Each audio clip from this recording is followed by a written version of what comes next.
start with the name of Allah, who is larger of larger, who is greater of greater, who is master of universe. My name is Abdul Ghaffar. I am from Behriya Foundation, Jekbabad. Today, my topic on lecture 3, class interclass lecture 3, scales of temperature. Temperature scale means we can measure temperature of a body with that scales. However, there are many scales, but we study only 3 scales in an interclass. Temperature of scale is need to measure the temperature of a body. Which one? Measure the temperature. There are 3 main scale of temperature. To construct a scale of temperature to fixed point. In a scale, there are two fixed points. One point is lower point.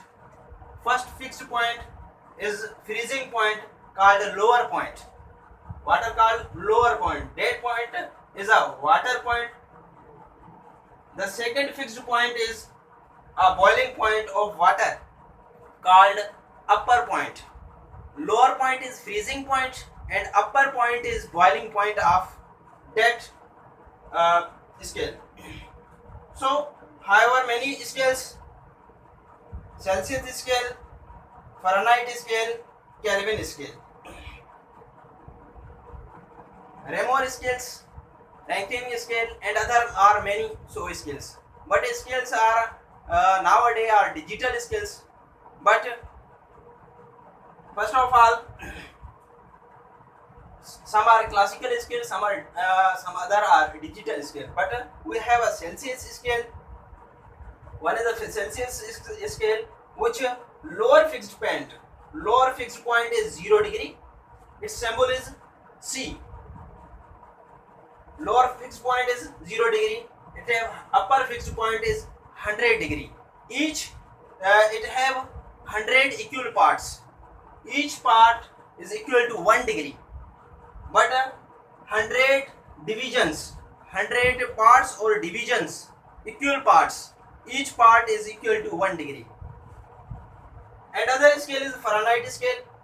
We also call Fahrenheit scale is canonical scale. But we denote its Fahrenheit scale with F. It's a lower fixed point called freezing point is 32 Fahrenheit. Its upper fixed point is 212.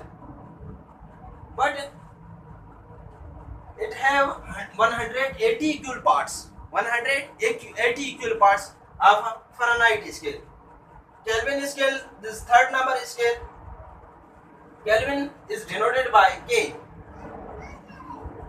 But it have also 100 equal parts. Its freezing point is 273 K and its upper fixed point called boiling point is 373 K. That have 100 equal parts. Each part is equal to 1 degree. Now we will discuss formula of scales again, how we prepare formulas and how we can compare one scale to each other in a second lecture. Okay, thanks.